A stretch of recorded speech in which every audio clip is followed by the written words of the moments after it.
الحمدللہ وکفی وسلام علی عبادہ الذین اصطفیٰ اما بعد۔ اللہ تعالیٰ کی توفیق سے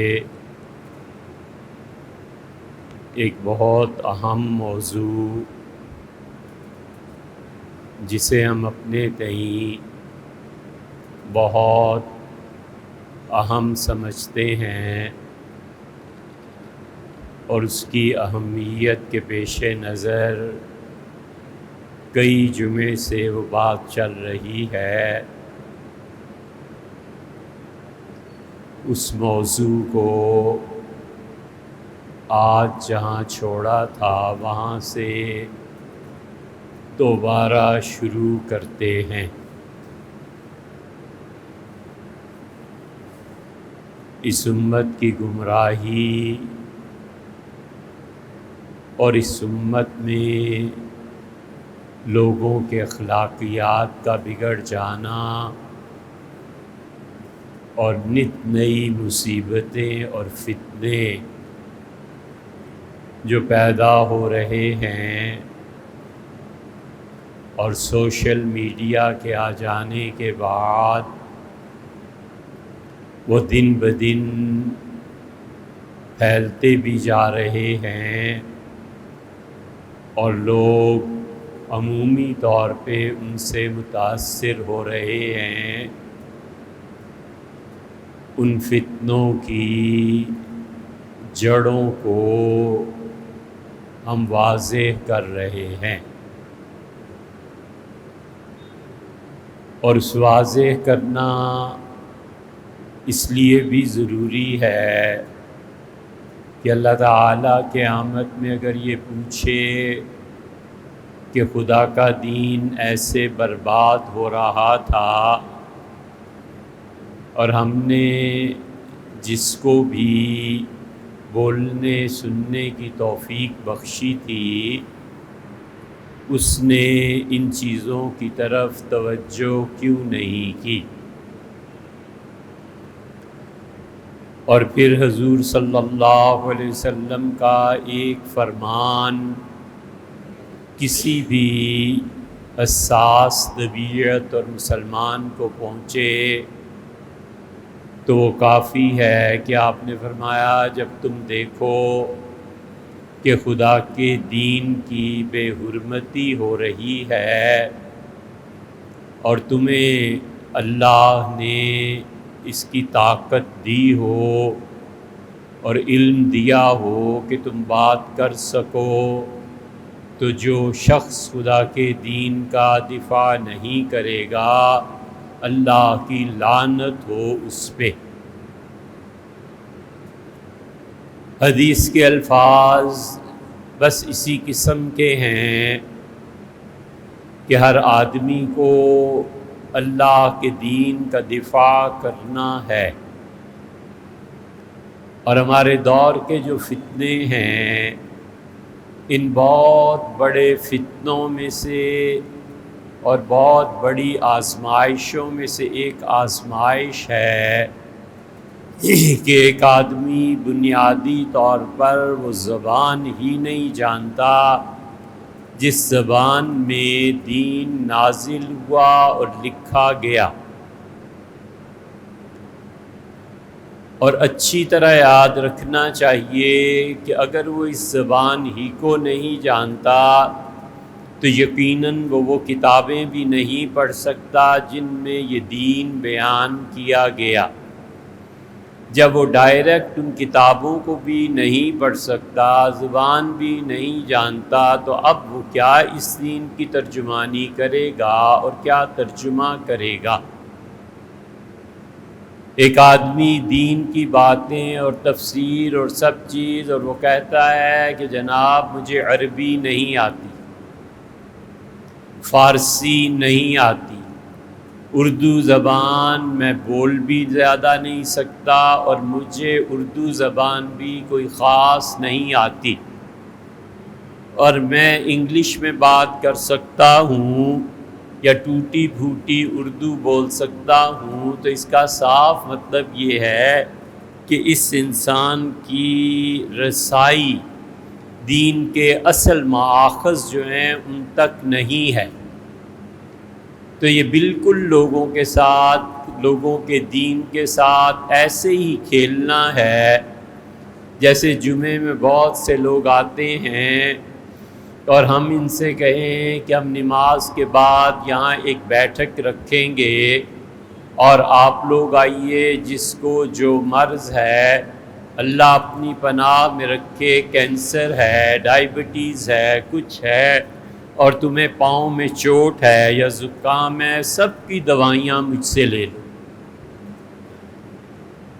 کوئی آ کے پوچھے کہ ڈاکٹر صاحب جمعہ ماشاءاللہ پڑھا، بہت اچھا لگا، لیکن آپ انگلش جانتے ہیں؟ ہم کہیں بالکل نہیں جانتے۔ وہ مجھ سے آ کے کہے کہ حضرت ڈاکٹرز کی، میڈیکل کی ایک اپنی انگلش ہوتی ہے، وہ آپ نے پڑھی ہے۔ ہم کہیں بھائی ہم تو کبھی اسکول گئے ہی نہیں، سادہ قاعدہ ABC کا نہیں پڑھا، تو کیا آپ پوچھتے ہیں میڈیکل کی لینگویج کیا ہوتی ہے، انگلش کیا ہوتی ہے؟ کچھ معلوم نہیں۔ وہ کہے کہ کسی ڈاکٹر کے ساتھ رہ کے آپ نے ہاؤس جاب کیا ہے، تو ہم یہی کہیں گے کہ پاگل ہو، ہم تو سرے سے پڑھے ہی نہیں ہیں۔ تو اس کا حق بنتا ہے کہ ڈنڈا اٹھائے اور کہے خالی کرو اس کرسی کو، اور کیوں لوگوں کی جان کے ساتھ کھیلتے۔ بالکل ٹھیک اسی طرح یہ جتنے سوشل میڈیا میں لوگ آ رہے ہیں اور دین کے متعلق باتیں کرتے ہیں، نہ کبھی انہوں نے عربی پڑھی، نہ فارسی پڑھی، نہ حدیث پڑھی، نہ تفسیر پڑھی، نہ فقہ پڑھی، نہ علماء کی مجلس میں گئے۔ یہ اب کہتے ہیں جو دین ہم کہتے ہیں وہ ہے۔ ہم کہتے ہیں کہ آپ اپنا دین عقل سے ثابت کرتے ہیں، اور جو آپ کے جی میں آئے اس کے لیے دلائل آپ اپنی عقل سے فراہم کرتے ہیں، اور عقل کا ناقص ہونا اور عقل کا بیکار ہونا اس معاملے میں ہم پہلے واضح کر چکے کہ عقائد کی کتابوں میں امت کے جو بڑے علماء تھے انہوں نے 3 قسمیں لکھی تھی۔ انہوں نے کہا کچھ عقائد ایسے ہیں جو اللہ کی ذات اور صفات کے متعلق ہیں، پھر دوسرے چیپٹر میں وہ کہتے ہیں کچھ عقائد ایسے ہیں جو نبوت کے متعلق ہیں، اور تیسرے کا نام انہوں نے رکھا ہے سمعیات۔ سمعیات کا مطلب یہ ہے کہ عقیدے میں وہ باتیں جو محض سننے سے معلوم ہوتی ہیں اور عقل میں نہیں آتی۔ قبر کا عذاب ان سمعیات میں سے ہے۔ تقدیر کی 6 قسمیں کہ تقدیر کیسے تبدیل ہوتی ہے وہ ان سمعیات میں سے ہے کہ سننے سے پتہ چلتا ہے۔ معراج ان سمعیات میں سے ہے کہ جو لوگ کمپیوٹر کا بچے کام کرتے ہیں اور جو ڈاکٹرز ہیں، جو انجینئرز ہیں، ان سب سے پوچھو، حتیٰ کہ کپڑا بیچنے والے اور سبزی بیچنے والے سے بھی پوچھو، تو اپنی ساری چیزوں کو بڑے بڑے حصوں میں تقسیم کرتے ہیں کہ یہ ہے جو سبز ہے سبزی، اور یہ ہے جو خشک ہے، اور یہ ہے کہ جس میں نہ اتنی خشکی نہ اتنی تری، تو اس کے مطابق ہی وہ چلتا ہے۔ اسی طرح عقلیات کی بنا پر شریعت کو ثابت کرنا یہ ممکن نہیں ہے، بہت جگہ انسان کو ٹھوکر لگتی ہے۔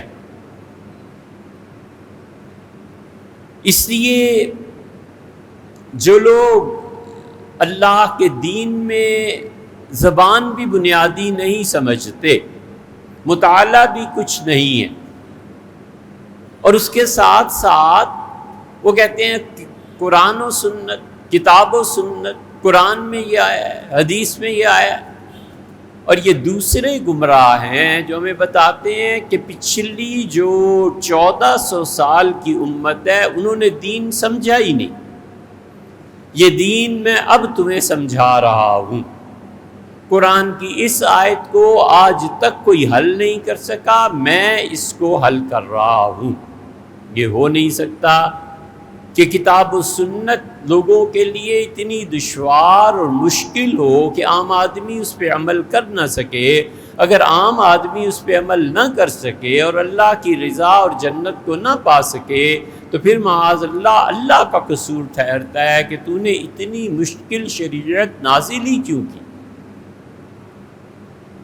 اسی لیے جنس اور غصے کا آپس میں گہرا تعلق ہے، اور جو لوگ جنسی طور پر اپنے آپ کو قابو میں نہیں رکھ سکتے وہ بہت سی اخلاقی بیماریوں میں مبتلا ہو جاتے ہیں، اور نتیجہ یہ نکلتا ہے کہ ہمارے جیسا معاشرہ جو جسمانی بیماریوں میں کم اور اخلاقی بیماریوں میں زیادہ اس کے پیشنٹس ہیں، یہاں پہنچ کے ہتھیار پھینک دیتا ہے، اور بچوں کو سمجھانے والا کوئی نہیں ہوتا کہ بیٹے اصولی باتیں ہیں کہ زندگی بھر سیکھنی۔ بچہ پانی کا گلاس گرا دیتا ہے، بہترین موقع ہے، گلاس توڑ دیتا ہے، بہترین موقع ہے کہ بچے کو بلا کر ایک چیز بس اصول کی بات سمجھا دی جائے، کوئی اصول لے لو۔ مثلاً بچوں کو یہ بتانا کہ جتنی بھی جنسی چیزیں ہیں ان میں شمولیت، اس کا انجام کیا نکلتا ہے بس، اور وہ تربیت شریعت کہتی ہے کہ مختلف طریقے سے ہو سکتا ہے۔ گلاس ٹوٹ گیا، چائے گر گئی، پانی گر گیا، اسی موقع پہ بچے کو سمجھا کے ذہن میں بٹھانا محبت اور پیار کے ساتھ کہ بیٹے دیکھیں اس کا انجام کیا نکلا، آپ نے گلاس کو مضبوطی سے نہیں تھاما، گر گیا نا، دیکھیے ساری جگہ گیلی ہو گئی، اب دیکھیں اس کے بعد اسے خشک کرنا ہے، خشک کرنے کے بعد اس کو نچوڑنا ہے اسپنج کو جا کے۔ آپ کی والدہ یہ کریں گی، کتنا وقت ضائع ہوا، اس لیے کہ بیٹے آپ نے سوچا نہیں کہ آپ کے فعل کا انجام کیا ہوگا۔ بس اتنی سی بات سمجھانی کہ فعل کا انجام سوچ کر بچے کام کیا کرتے، اس کا جو انجام ہوگا آپ کو زندگی میں دیکھنا پڑے گا۔ یہ 100 بار تکرار ہو، 1000 بار تکرار ہو، بچے سمجھ جاتے ہیں اور اسے ڈیویلپ ہو جاتا ہے اندر یہ جذبہ کہ مجھے کوئی کام کرنے سے پہلے سوچنا ہے کہ اس کام کا انجام کیا ہوگا۔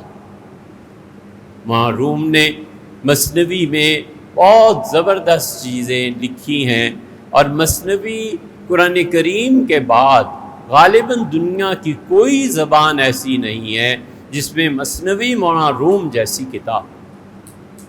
ہم ڈھونڈ چکے کہ دنیا کی کسی زبان میں مولانا روم کی مثنوی جیسی کوئی کتاب ہو، اللہ کی کتاب کے بعد کوئی کتاب نہیں ملی۔ ایسے ہی تو نہیں، علامہ اقبال نے جن بڑے بڑے لوگوں کو پڑھا لکھا، ان کی شاعری پہ تبصرے کیے، انہیں اچھا غلط قرار دیا، لیکن مولانا روم پہ آ کے رک گئے۔ اس لیے ہمیشہ کہتے ہیں مرشد ماں، میرا پیر و مرشد مولانا روم مجھے یہ کہتا ہے، یہ کہتا ہے، یہاں لے جاتا ہے، حتیٰ کہ انہوں نے پورا سفر نامہ لکھا کہ میرے ساتھ پیر و مرشد رومی مولانا روم اس دنیا سے نکلے، ہم مریخ پہ پہنچے، پھر ہم جہنم میں پہنچے، پھر ہم جنت میں پہنچے، پھر فلاں جگہ گئے، فلاں جگہ گئے۔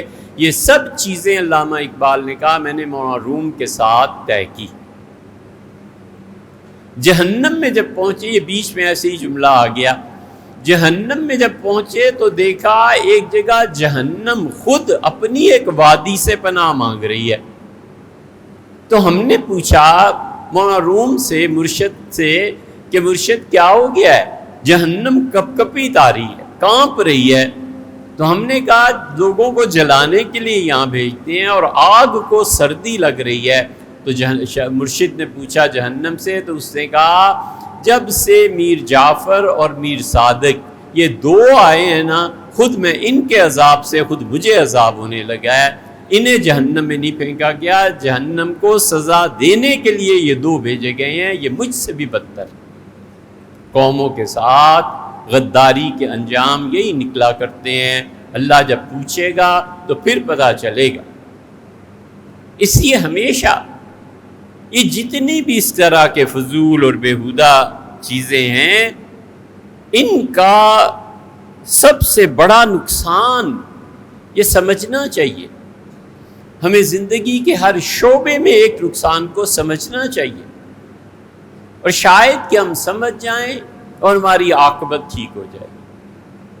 یہ وہاں روم نے نہیں لکھا، وہاں روم کا قصہ تو بھی بیان کرتے ہیں۔ ہر چیز کی ایک تبدیلی، اسے روک تھام کیا جاتا ہے۔ آپ نے پیسے دیے کولڈ سٹوریج والے کو اور 64 آم خریدا اور 20 پیٹیاں مثلاً رکھوا دی، اور آپ نے کہا بھئی سال بھر کا کرایہ ایڈوانس دے رہا ہوں، اور مجھے جس طرح جون جولائی میں 64 آم چاہیے، دسمبر نومبر میں بھی چاہیے، وہ آپ کو ہر مہینے 1-2 پیٹی دے دے گا، اس لیے کہ آپ نے اسے جمع کر لیا۔ ماں چاول پکاتی ہے اور جمع کر لیتی ہے کہ یہ چاول بچے شام کو کھائیں گے، اگلے دن مانگے کوئی تو کہتی ہیں کہ باسی ہو گئے تھے، پھینک دیے، بچوں اب وہ کھانے کے قابل نہیں رہے۔ تو کوئی نہ کوئی تو ٹائم ہے جب ماں نے چاولوں کو جمع کر دیا 1 دن کے لیے، اس نے آموں کو جمع کر دیا 1 سال کے لیے، کپڑے خرید لیے، اور کپڑے بھی کب خریدے؟ جب بیٹی کی عمر 16-18 برس کی تھی، سونا بنا لیا، اور کہاں 22 برس میں جا کے شادی ہوئی، تو ماں نے کہا بیٹی کچھ گھبرانے کی ضرورت ہی نہیں۔ شوہر کو کہتی ہے کہ اللہ کا شکر ہے جو پیسے آپ دیتے رہے، دیکھیں میں نے کیسے، یہ ہر گھر کا قصہ ہے، ماں جمع کر لیتی ہے، 5 سال 7 سال 10 سال بعد وہ کام آ۔ آپ پلاٹ خریدتے ہیں، بیچتے ہیں، مکان خریدتے ہیں، بیچتے ہیں، آپ اپنی عاقبت میں ثواب کا ذخیرہ حاصل کرنے کے لیے صدقہ جاریہ کر دیتے ہیں کہ میرا بیٹا بیٹی یہ 10 برس کا ہو گیا، چلو یار یہ پلاٹ اس کے نام کر دو۔ کہاں اس کا نصیب، کب جا کر وہ تقسیم ہوگا، انتقال ہوگا تو وراثت ملے گی نا۔ اب یہ جو وراثت تقسیم ہوئی، یہ وراثت اس کے لیے صدقہ جاریہ ہے۔ بچوں نے پیسہ تقسیم کر کے گھر بنا لیا، کچھ بنا لیا، اس باپ نے مال کو جمع کر کے اپنی اولاد کو دیا کہ یہ پیغمبر علیہ الصلوۃ والسلام، میراث انبیاء علیہ الصلوۃ والسلام کی تعلیم ہے۔ حضور اقدس صلی اللہ علیہ وسلم نے امت کو باقاعدہ وراثت کے احکامات سکھائے ہیں، تو بچوں میں اس سنت پہ عمل کروں، خدا کی اس شریعت پر عمل ہو جائے۔ ایک بزرگ تھے، عمر بھر زکوٰۃ اور قربانی کی نوبت ہی نہیں آئی، بھوپال کے تھے، اور 1 سال پیسے جمع کرنے لگے، مریدوں نے کہا کہ حضرت کا مزاج بدل گیا ہے، آج تک پیسے جمع نہیں کیے۔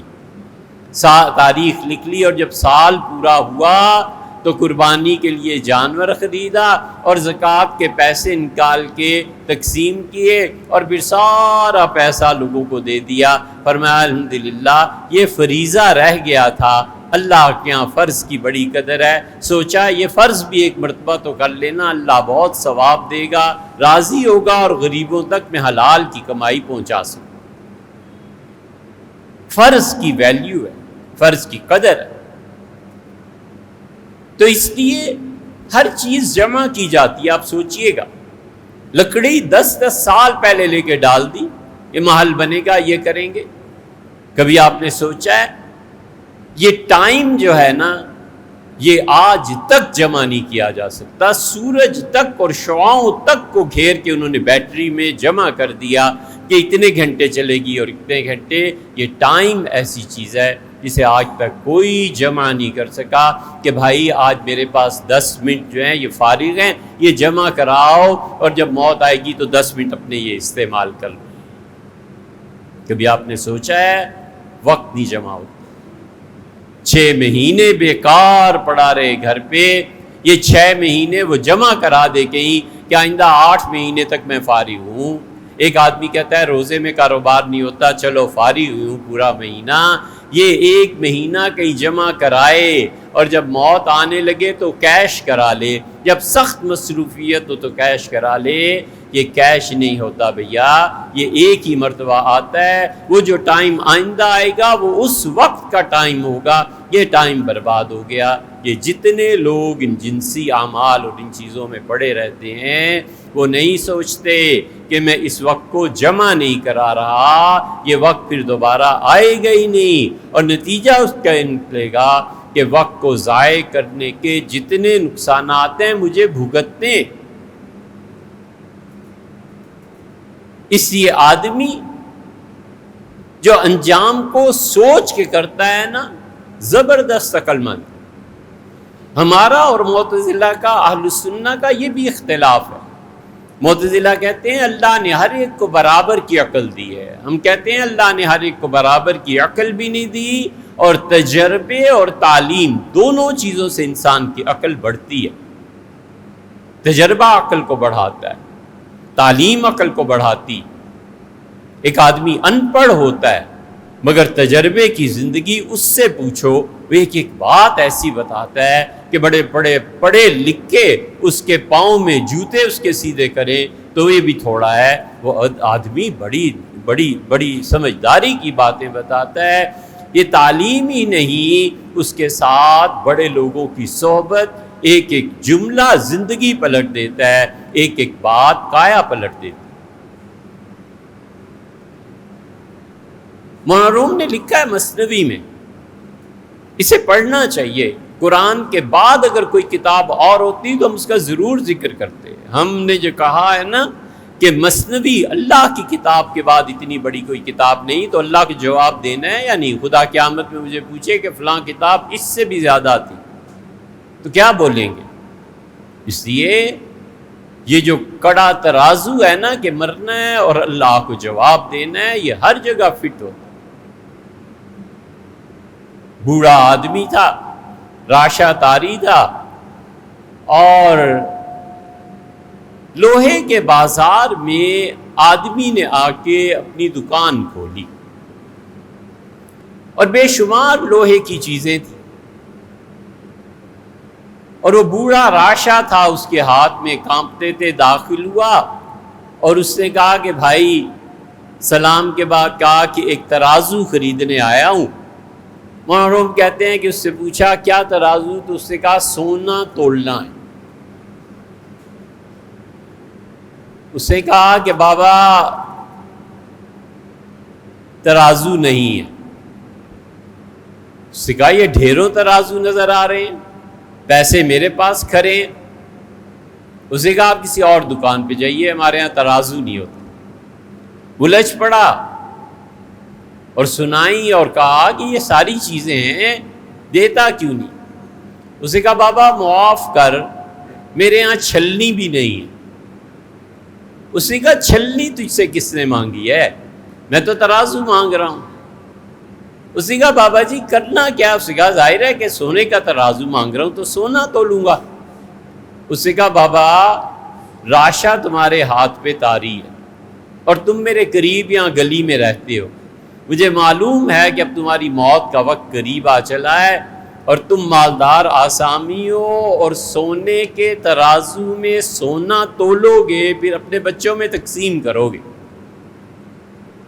اس نے کہا اے عقل مند اور دانا آدمی، بالکل میں نے یہی کرنا تھا، لیکن تو ترازو تو دے۔ ایک طرف تو اتنا عقل مند کہ میرے ارادے بھانپ گیا، دوسری طرف تو یہ حرکت کر رہا ہے۔ تو اس نے کہا بابا تمہارے ہاتھ راشا طاری ہے، آج تم یہ لینے آئے ہو، جب تم سونا تولو گے تو یقیناً سونا نیچے گرے گا، جب نیچے گرے گا تو پھر تم میرے پاس آؤ گے اور کہو گے جھاڑو دے دو تاکہ ایک رتی ماشا جو سونے کے ذرات مٹی میں مل گئے ہیں اس مٹی کو اکٹھا کرو۔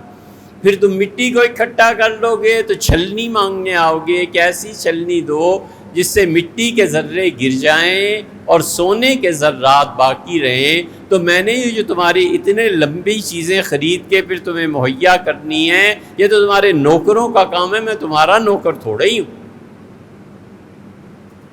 وہ چپ ہو گیا اور سنار نے کہا جن لوگوں کو زندگی میں اللہ نے فتح دینی ہوتی ہے وہ آغاز سے پہلے انجام کو سوچ لیتے. یہ ہے اصل چیز کہ ان تمام جنسی اعمال کی زد کہاں جا کر پڑے گی؟ غصے پہ. اور غصہ قابو کرنا ہر ایک کے لیے ممکن نہیں. اس لیے اللہ نے نظام اندر کو ایسا رکھا ہے کہ بار بار اسے رگڑے لگیں، بار بار یہ گناہ کی طرف مائل ہو، بار بار اس کے اندر کی طبیعت چاہے کہ میں کام کر گزروں، اور یہ صبر کرے، ضبط کرے، لگام کو کھینچ کے رکھے. نتیجہ یہ کہ جب غصہ آئے گا تو اس وقت بھی لگام کو کھینچ کے رکھے گا، سوچ سمجھ کے بات کرے گا. اس لیے جو لوگ اس قسم کی علتوں میں مبتلا ہو جاتے ہیں، اصل چیز یہ ہے کہ ان کا اعتماد اور ان کی حکمرانی اپنے جذبات سے اٹھ جاتی. کچے فیصلے اور جذبات کے پیچھے بہہ جانا اور جذباتی حرکتیں کرنا، یہ جو پوری قوم میں پھیلا ہوا ہے، ان کی جڑ اور بنیاد ایک یہ بھی ہے کہ جنسی طاقت کو اپنے قابو میں نہیں لا سکتے، اور جو لے آتے ہیں اس طاقت کو قابو میں وہ بہادر بھی ہوتے ہیں. انہیں اپنا جسم بھی بنانا ہوتا ہے، ان کھیلوں میں بھی حصہ لینا ہوتا ہے. اس لیے اتنی چھوٹی سی بات جسے ہم سمجھتے ہیں، یہ بڑے بڑے لوگ پتہ نہیں کیوں اس سے غافل. ہم سے ایک دوست نے کہا کہ سی ڈی اے کے چیئرمین فلاں ہمارے دوست ہیں، کھانے کے لیے لائبریری کے لیے تشریف لائیں گے. ہم نے کہا آئیے. ایک مدت کے بعد انہوں نے کہا افسوس کا اظہار کرتے ہیں اور کہتے ہیں کہ ہم لائبریری دیکھنے نہیں آ سکے، یار وقت ہی نہیں ملتا. انہیں کہو کہ اسلام آباد گویا اپنی حکومت ہے، کوئی نیکی کا کام ہمیں بتائیں. ہم نے کہا ذرا پوچھ آئیے گا کتنا بجٹ ہوگا. انہوں نے کہا کہتے ہیں کہ کروڑوں کا بجٹ ہے، ہمیں کیا فکر ہے. تعلقات بھی بڑے گہرے ہیں، وزیر اعظم سے کسی سے پیسہ لے لیں گے اسلام آباد کو بنانے کے لیے.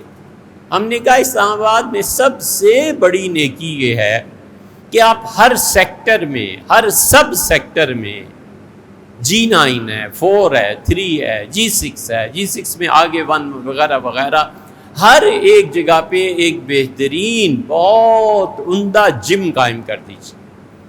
سوئمنگ پول بھی ہو اور مکمل جم ہو، یہ آپ قائم کر دیجئے. اس سے بڑی نیکی اسلام آباد کے ساتھ کوئی نہیں ہو سکتی.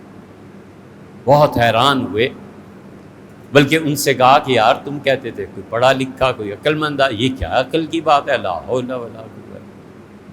وہ جو پیغام لے کے گئے تھے کہنے لگے میں خود بھی نہیں سمجھا. میں نے کہا حضرت اس کی حکمت یہ ہے کہ جب جم قائم ہوگا نا، جو بچے بھی ماشاءاللہ پڑھے لکھے یا جو بھی کام کرتے ہیں ان کو ترغیب ملے گی کہ یار جا کر شام کو سوئمنگ کرنی ہے، یار جا کے شام کو وزن اٹھانا ہے. جسم بنانے کا، باڈی کا وہ رجحان پیدا ہوگا. جب رجحان پیدا ہوگا تو نیند بھی گہری آئے گی، کھانا بھی ہضم ہوگا، جوانی بھی نکھرے گی، اور اس کے ساتھ ساتھ یہ احساس بھی پیدا ہوگا کہ کوئی ایسی حرکت نہیں کرنی جس حرکت کی وجہ سے میری صحت پر فرق پڑے. اس لیے کہ جنس اور غصہ، اس کے لیے یہ ضروری ہے کہ انسان کو مشقت میں ڈالا جائے. جو آدمی مشقت میں نہیں پڑتا، 2 4 5 10 میل روزانہ نہیں بھاگتا، پورا امکان ہے کہ اس گندگی کے سمندر میں ڈوبے گا. آج نہیں ڈوبا کل ڈوبا. حضرت رسالت مآب صلی اللہ علیہ وسلم بھی قابل اتباع نہیں ہے تو پھر کون ہے؟ صحابہ کرام رضی اللہ عنہ کہتے ہیں حضور صلی اللہ علیہ وسلم جہاد پہ ہوتے تھے. جہاد، گھوڑا چلانا، رائڈنگ، یہ خود تھوڑی ایکسرسائز. اور حضور صلی اللہ علیہ وسلم گھوڑے اس لیے رکھتے تھے، ان کی پیشانی پہ جا کے ہاتھ رکھتے، خوش ہوتے تھے، فرماتے تھے گھوڑوں قیامت تک اللہ نے تم میں خیر رکھی ہے. تھوڑی حدیث ہیں گھڑ سواری کے بارے میں. اور پھر رسول اللہ صلی اللہ علیہ وسلم جن دنوں جہاد پہ نہیں جاتے تھے مدینہ منورہ میں روزانہ صبح 3 میل 4 میل پیدل چلتے تھے اور واپس آتے پھر مسجد نبوی میں۔ ہمیں یہ حدیثیں کیوں یاد نہیں ہوتی؟ یہاں پیغمبر علیہ السلام کہاں چلے جاتے ہیں؟ ہمیں ذرا سمجھ نہیں آتی کہ مجھے روز حضور صلی اللہ علیہ وسلم کی اتباع میں 3 میل 4 میل چلنا ہے، اتنا چلنا ہے، اتنی ایکسرسائز کرنی ہے کہ تھک جاؤں اور ہلکا ہلکا پسینہ آنے لگے۔ یہ ہے اصل چیز۔ جب اس مشقت میں پڑتا ہے اور اپنے جسم کو مشقت میں ڈالتا ہے تو پھر اپنے نفس پہ قابو حاصل ہوتا ہے، اور اپنے نفس پہ قابو حاصل ہوتا ہے تو جنس کے معاملے کو سب سے اہم سمجھ کے اس کی طرف توجہ دیتا ہے، اسی حساب سے غصہ بھی کنٹرول کرتا ہے۔ اللہ نے قرآن میں نہیں کہا، کبھی نہیں پڑھا، اللہ کہتا ہے لَقَدْ خَلَقْنَا الْإِنسَانَ فِي كَبَدٍ لَا أُقْسِمُ بِهَذَا الْبَلَدِ، مجھے قسم ہے مکہ مکرمہ کی، مکہ مکرمہ کی، وَأَنْتَ حِلٌّ بِهَذَا الْبَلَدِ، اور یہ شہر آپ فتح کر کے آپ تشریف لے جا رہے ہیں، اس فتح مکہ کی قسم ہے مجھے، وَوَالِدٍ وَمَا وَلَدَ، اور ہمیں قسم ہے انسان کے باپ بننے کی۔ انسان جو باپ بنتا ہے نا، ہم باپ بننے میں بھی ظلم کرتے ہیں۔ کبھی سوچنا، ہم اتنے حقوق ضائع کرنے والے ہیں کہ بیٹا پیدا ہوتا تو بڑی خوشی ہوتی، اور بیٹی پیدا ہو گئی ہے تو بیٹے جیسی خوشی نہیں ہوتی۔ یہ بیٹی کا حق ضائع کیا یا نہیں؟ پہلے دن سے ہی بیٹی کا حق ضائع۔ ماں بھی دیکھتی ہے تو منہ بسرتی ہے، ساس دیکھتی ہے، ہاں میں تو کہتی تھی بیٹا پیدا ہو، کیوں بھئی؟ یہ اس بچی کا پہلا حق ہے جو اس کے خاندان والے ضائع کرتے ہیں، اور یہ اللہ کو جواب دہ اس لیے نہیں ہوں گے کہ یہ غیر اختیاری چیز ہے، لیکن اگر زبان سے کچھ کہیں گے تو ضرور خدا پکڑے گا۔ بیٹی کوئی کم چیز ہے بیٹے کی نسبت؟ حضور صلی اللہ علیہ وسلم نے اسی لیے بیٹیوں کے بارے میں بڑا نبیوں جیسا، انبیاء علیہ السلام، حتیٰ کہ حضرت فاطمہ رضی اللہ عنہا نے آ کے کہا کہ آپ کو کیا ہو گیا ابو؟ لوگ آپ کے بارے میں یہ کہنے لگے ہیں کہ آپ اپنی بیٹیوں کا خیال نہیں رکھتے۔ حضور صلی اللہ علیہ وسلم نے بیٹیوں کا معاملہ بڑا تحمل، بہت پورا ایک موضوع ہے۔ سیدنا علی رضی اللہ عنہ کے بھائیوں نے کہا علی دوسری شادی کر لیں، رسول اللہ صلی اللہ علیہ وسلم بیت اللہ میں کھڑے ہوئے، لوگوں کو بلایا اور فرمایا لوگوں جو اللہ نے حلال کی ہیں 4 شادیاں میں حرام نہیں کرتا، اور جو اللہ نے حرام کر دیا ہے اسے حلال نہیں کرتا، لیکن اللہ کی قسم میری بیٹی اور ابو جہل کی بیٹی دونوں ایک گھر میں نہیں رہ سکیں گی۔